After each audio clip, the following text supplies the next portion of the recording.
Dear brothers and sisters, in the hope of the coming generation, the youth of the community, Assalamu alaikum jami'an wa rahmatullahi wa barakatuh. Over the last several nights, we've looked together at the relationship that exists between Muslim organizations and the people that run them. We've seen that the spiritual health and ideals of an organization or an institution depends completely on the spiritual health and the spiritual status of the people that organize and run those organizations. So, in sum, to organize or to create a stronger community, to create stronger community institutions, to create stronger mosques, weekend schools, charitable organizations, social activism organizations, we need to create stronger individuals. We must all begin to move on the path of spiritual revival. For the sake of those who missed last night, I'll just briefly list the 5 basic first steps that I suggested, that our ulama suggest last night, before we move into the rest of the speech, inshallah. The 5 practical steps that we mentioned last night were to avoid speaking too much, to hold the tongue back.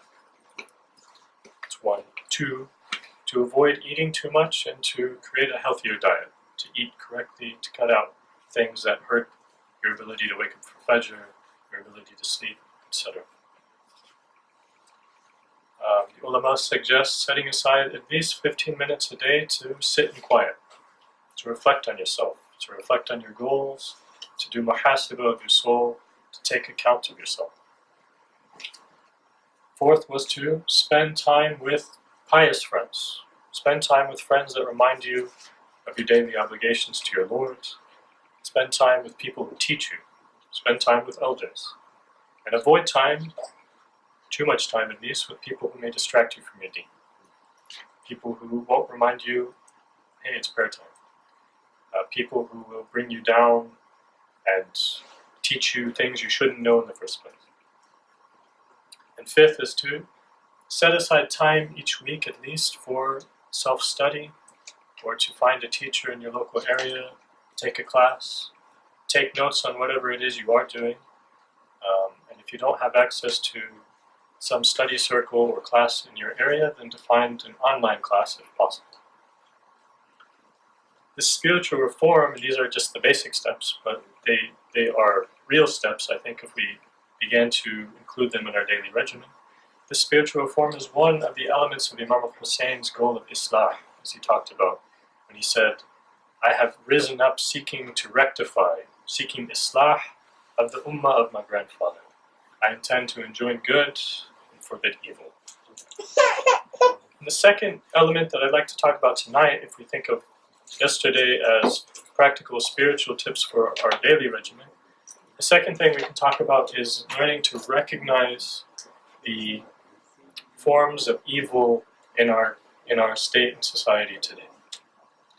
As Allah subhanahu wa ta'ala says, الَّذِينَ كَفَرُوا اتَّبَعُوا الْبَاطِلَ وَإِنَّ الَّذِينَ آمَنُوا اتَّبَعُوا الْحَقَّ بِرَبِّهِمْ. That those who disbelieve, those who are kafir, in other words, that they understand the truth, but then they cover the truth, they ignore it, they follow falsehood, they follow al-batil. And those who are faithful, they follow al-haq, the haq that comes from their Lord. So, learning then what truth is and what falsehood is important. So in the context of our conversation today, we'll try to look at the elements of society that pull us toward falsehood, that pull us toward batil, and the elements of falsehood. If we understand what the elements of falsehood are, then we can wage an intellectual war against those forces of falsehood and begin to strengthen our community dynamics, inshallah. As Allah also says, الَّذِينَ كَفَرُوا وَصَدُّوا عَنْ سَبِيلِ اللَّهِ أَضَلَّ أَعْمَالَهُم.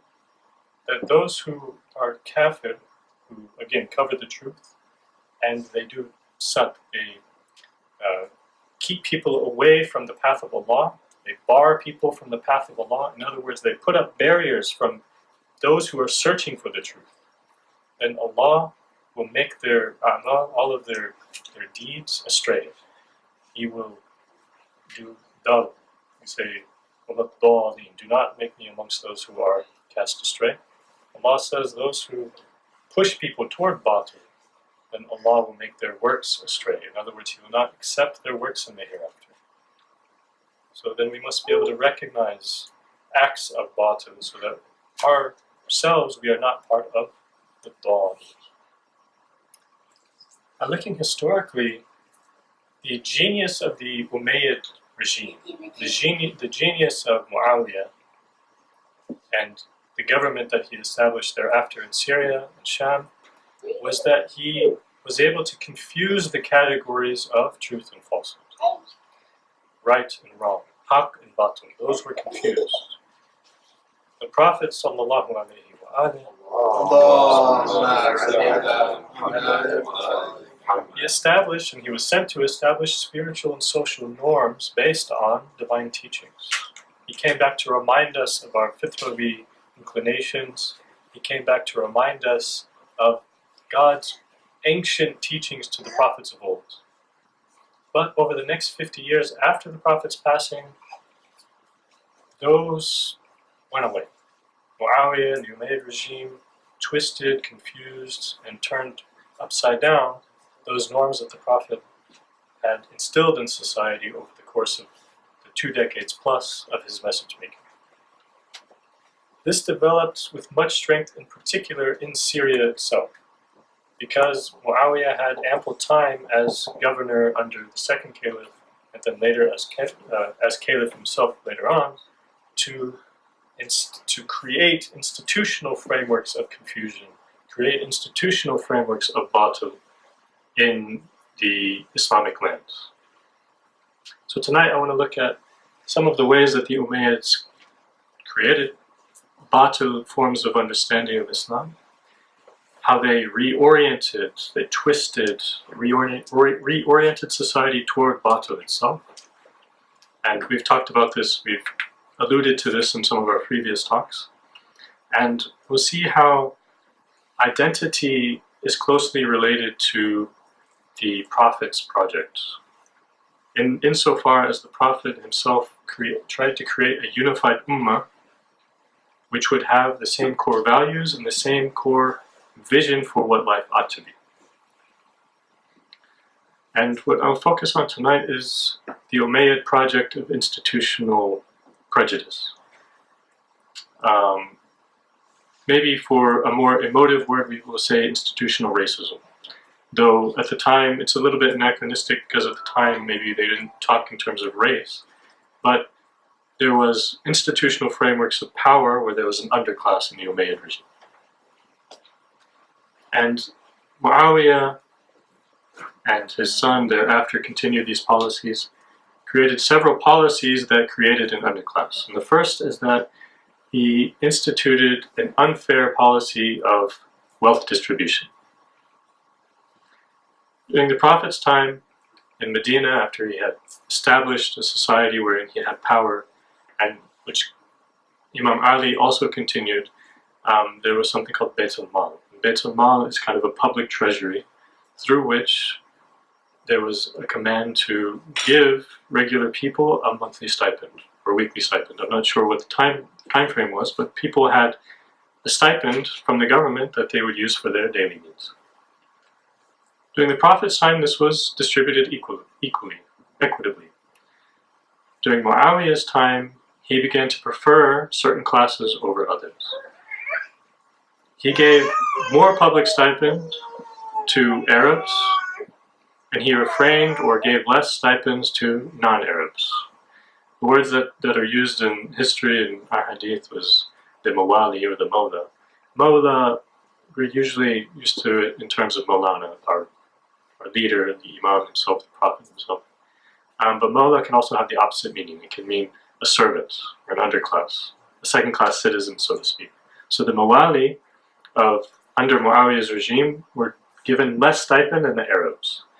And then Muawiyah continued, and he would favor certain tribes over other tribes, Quraysh in particular, but other clans that he used strategically against each other, which we'll look at in a little bit, he would give them more money. Under Imam Ali, we have an example of, under Imam Ali, you have to remember Muawiyah was an acting governor in Syria. Right? He was never fully rooted out from his position in Syria. And so some of the Iraqi chieftains, the tribes, the leaders of various tribes in Iraq, they saw that Muawiyah's method of preferring the Arabs was a good thing. They thought it was a good thing. So they asked Imam Ali, why don't you follow Muawiyah's example in favoring certain people because it creates networks of power that are useful for us, and disfavoring other people through the public stipend. We have a narration that Imam Ali responded. He said, "Do you ask me to seek favor through injustice to those whom I have been given authority over? By God, I would not even come close to such an action so long as time goes on and so long as one star follows another in the night sky. If this money was mine, I would divide it equitably. How then do you ask me to be unfair and inequitable when it comes to distributing the wealth of God?" Imam Ali is saying, even if this was my money to dole out, this was my own wealth, I would still give it out equally to people. Even though that wouldn't be his responsibility per se. It's his money, he can do with it what he wills. But this Bayt al-Mal, this public treasury, this public stipend, this is not Imam's money. This is a trust given to him by Allah subhanahu wa ta'ala. He says, if this were my money, I would still give it equitably.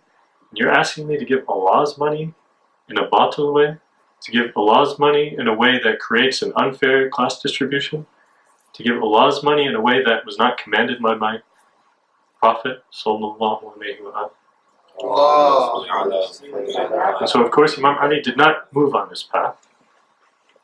But of course Yazid could not trust Yazid to continue after Muawiyah on the path of Imam Ali, which led to certain circumstances that created the circumstances for the rise of al-Hussein.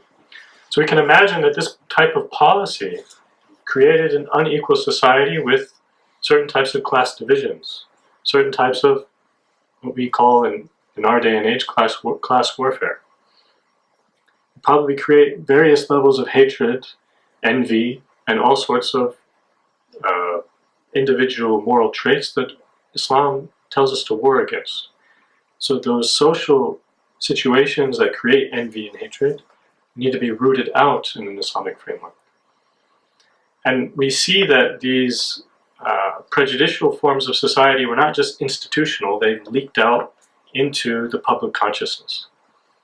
There's a historian of the Muslim world, his name was Ibn Asakir. He wrote a famous historical text called Tarikh Dimashq, which is the history of Damascus. And in it he notes an interesting scene he saw play out in the streets. He said that there was an Arab and a non-Arab, and they were fighting, they were quarreling and arguing with each other in the streets of Syria. The non-Arab, in the midst of this heated confrontation, he tells the Arab, "May God never increase you Arabs in number through children." In other words, may God cut off your progeny. May you never have any more children. And this is a common kind of insult of the time. May God cut off your progeny. So he's telling the Arabs, like, may you Arabs kind of reduce in population. The Arab replied, interestingly, he says, well, rather, in reply to him, he says, rather, may God increase you non-Arabs in number. So we have a couple possibilities. Maybe this Arab has refined himself, reformed himself, and he's doing like Imam Sajjad used to do, and he would reply to an insult with a compliment. There's another possibility, rather. A bystander sees this and he's astonished. He's like, why would you give this guy a compliment? He just cursed you. He just damned you, basically. And the Arab man replied, well, why not? They sweep our streets, they shine our shoes, and they sew our clothes. This gives us a picture of the status of the underclass, of the non-Arab, the Ajam, or the Mawali of Syria at the time. That this was not just a matter of state policy, but this created an entire culture of what we would call today racism or prejudice or ethnocentrism. At the time, you may have called it tribalism or some other term. Arab centrism or Arab supremacy. There was also a policy of unfair taxation on the non-Arabs. There were certain special taxes that Muawiyah required that non-Arabs pay, that the Arabs did not have to pay. And strangely, he also required certain non-Arabs to pay jizya, which is a type of monetary tax, so to speak, that's usually applied to non-Muslims, but he applied this to Muslim non-Arabs as well. And of course, the Muslim Arabs didn't have to pay anything. So again, setting a policy that would create turmoil within the society itself. And all of this is happening just a handful of years after the Prophet taught that no Arab is better than an Arab, and no Arab is better than a non-Arab, and no non-Arab is better than an Arab, as it is recorded in some books of Hadith, close to the Prophet's death, his last pilgrimage, his farewell pilgrimage. He says, "O people, God has removed from you the zeal of Jahiliyyah, the zeal of the age of ignorance. And He has removed from you its pride in its ancestry. Its pride in ancestry. You are all people of Adam, and Adam is of dust. There is no preference for an Arab over a non-Arab, except through piety." And this was the conduct of the Messenger, and this is the message of the Quran, that Iman and Taqwa are the standard for one's status. Iman and Taqwa are what counts for Allah, not where you happen to be born and to whom you happen to be born and what accidental situation you happen to be born. That's not part of what makes you important or not important in Allah's eyes. And thus we have some ahadith that Salman al-Farsi, who's not an Arab, al-Farsi, he is Ajami, was sometimes called one of the Ahlul Bayt because of his taqwa, his iman, and his learning. So only several years after the Prophet's death, you see these jahili, batil, incorrect, upside down moral ideas coming back, and it's not just there are some people that haven't reformed themselves and they're kind of racist. It's that this is state policy now. This is the state policy of the Muslim Empire. In addition, not only was the identity of Arab versus non-Arab important, but the identity of various tribes was important. We're only a couple decades out of a deeply tribal society, wherein you have this notion of asabiyah, that if a member from my tribe goes and kills a member from your tribe, then even if it was just, then that tribe would try to kill me even if I was in the right. If I was, for instance, provoked and I was defending myself, tribes would war against other tribes even if the other tribe was quote-unquote in the right. And so only a few years after the Prophet ﷺ tried to root out this backward way of thinking, this tribalism, this blind boundedness to the people to whom you were born, Muawiyah began to use tribalism and stoke the flames of tribalism again. He did this to maintain his power. He would provoke one tribe to fight against another tribe, or at least to argue amongst each other, because they were under his authority. So as long as you keep, remember, this is not a nation state, there's not bureaucratic elements of power.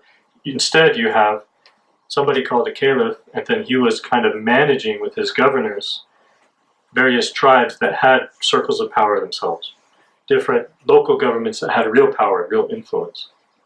So he used the tribal instinct of the Arabs to provoke them against one another so that they could not focus on his own policy making, his own injustices, his own wealth accumulation. They would be worried about their own local infighting, so to speak.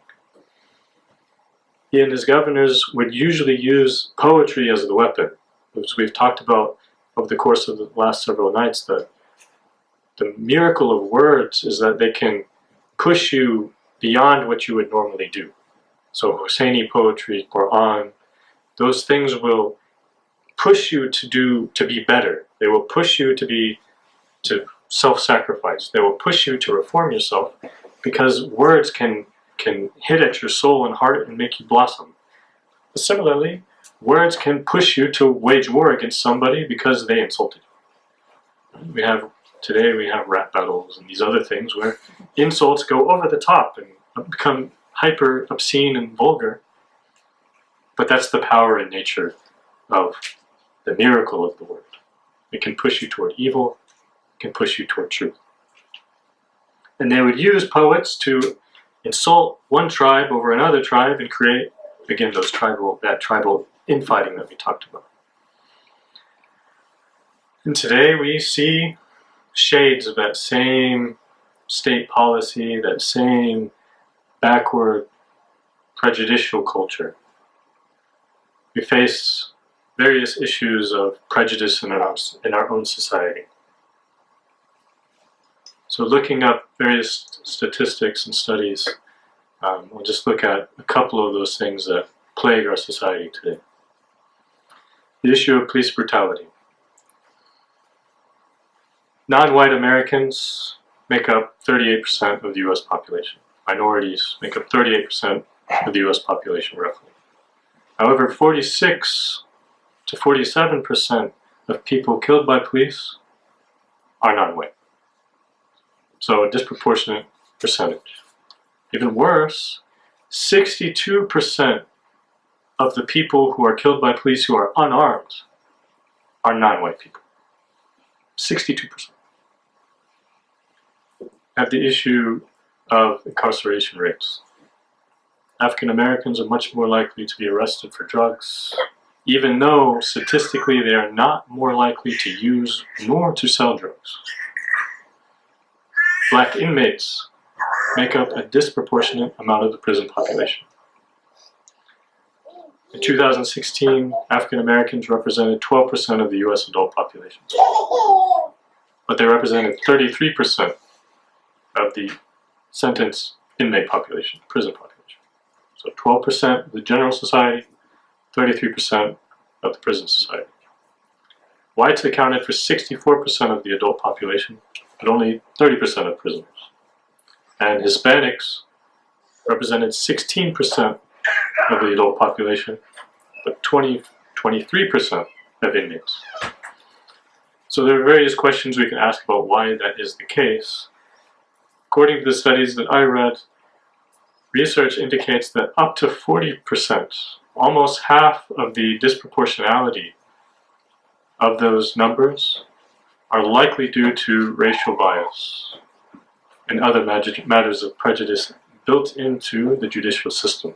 So we can think of like the three-strike rule. We can think of the over-policing of certain soft drugs like marijuana, but then letting go of harder drugs that are more expensive, like cocaine.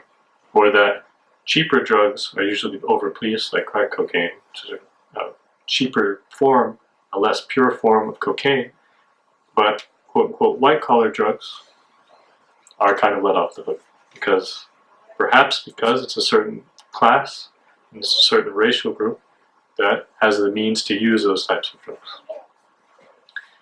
The rest may be chalked up, meaning the rest of the 60% may be chalked up to other socioeconomic reasons.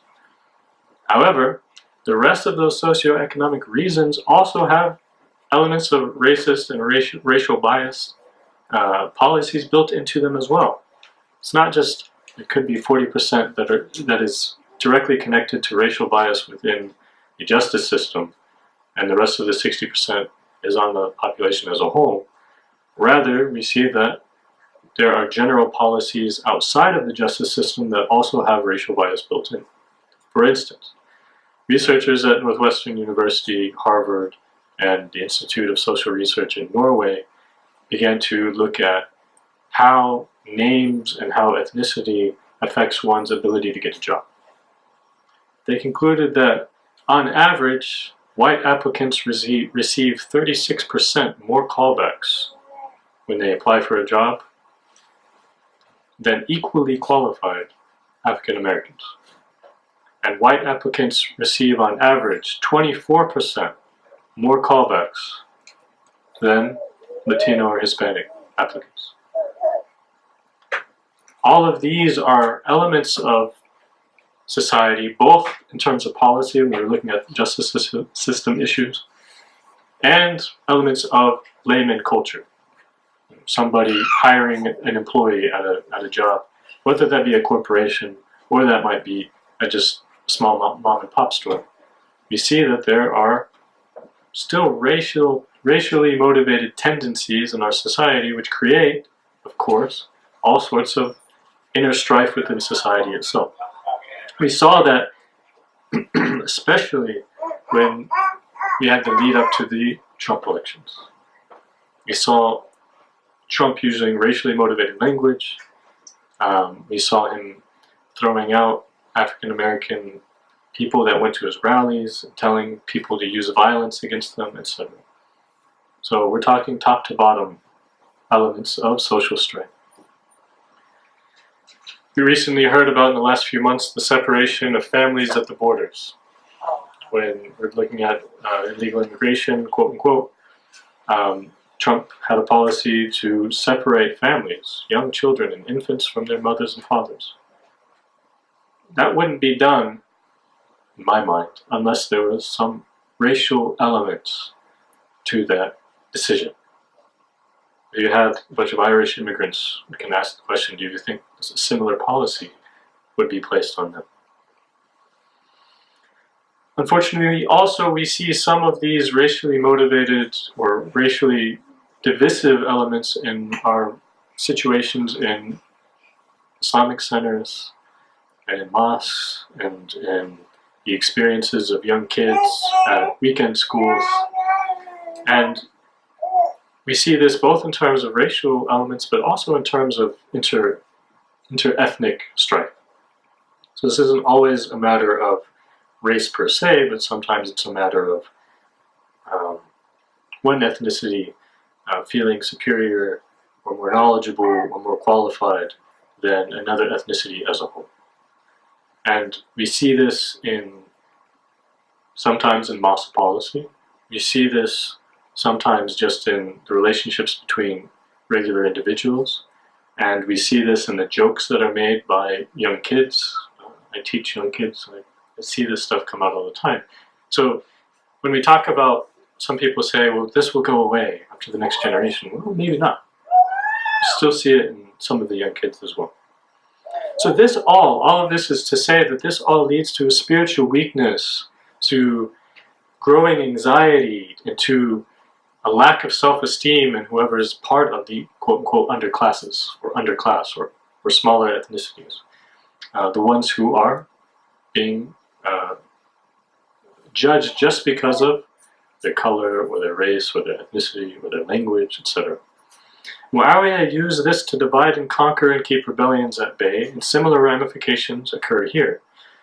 I remember several years ago going to a protest in Chicago that was supposed to be a protest against global weaponization, and it was supposed to be a pro-peace protest against NATO and various other organizations, and Boeing, and the ramping up of violence in the Middle East. And I went thinking this is going to be an anti-war protest, and what I saw was that there were tens and dozens of organizations representing their own identities. Pro-Filipino identity, pro-African American identity, pro-Hispanic identity, pro-name a subculture, or name an ethnicity, or name a class. And so what happened was the punch that should have been there against weaponization and against warfare was then kind of diluted, because it wasn't really a matter of fighting against global warfare. It was actually about representing I have pride in X group, I have pride in this ethnicity, I have pride in that. And so it lacked the punch, and it was okay, the cops could kind of corral us, and the protest wasn't effective at trying to change what it intended, what was supposed to attain, which was to tell NATO to leave Chicago, to create more peaceful solutions to global geopolitical problems. Similarly, what I'm getting at is that is a divisive element, a divisive element. You're taking a movement that's supposed to attain X goal, and you say, no, you should do this, you should do something else, you should talk about the pride of this or that or the other, and not focus on the warring parties. Similarly, there is another kind of divisive element in our society that the Muslims in particular need to begin researching. There's kind of some early reports on this, that there are certain kind of left-wing progressive organizations that are beginning to support Muslims, but they're supporting Muslims on the grounds that they are an ethnic category or a cultural category. In other words, Muslims are a brown group. Not that Muslims have a common value system, a common set of convictions, common worldview. They are lumping Muslims with other ethnic groups that are minorities as well, and they are trying to support them on that basis. Now there's a positive element to that, in the age of Trump, that is useful, in a sense, because you have some buffer between state policy and Trump by the larger society. The problem is that it may create a problem for us in that we begin to see ourselves as a cultural minority or as an ethnic minority rather than as a religious minority that has another worldview. So when progressive left organizations ask us to support them in return for their supporting us, they will, as is natural, ask us to support causes that maybe we don't buy into fully. Perhaps we have a value system that says we don't support X, Y, or Z. And so the question is, will the Muslim community be able to stand against that and say, no thank you for your help, but no thank you on this point? Or will we buy in fully and say, yeah, we'll support that, and then see a dissolution of the Islamic values as propagated by Muhammad and Ali Muhammad?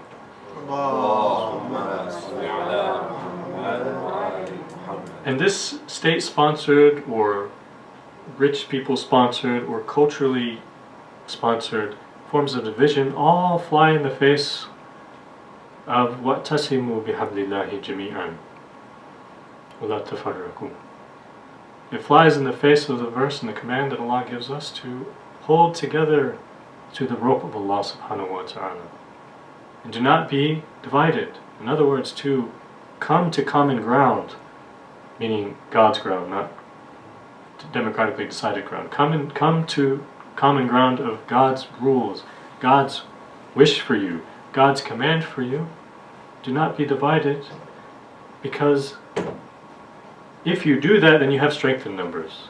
If you do that, you have strength of common purpose. If you do that, then you have the punch necessary to then shape society in a different way than the way it's moving in right now. To shape society toward haqq and pull back against batil. To do what Al-Hussein did, to shake people out of their sleep, to shake people out of their moral indifference, and to teach people how to reform themselves, how to revive their worlds. And again, that depends on us all beginning to revive our own souls.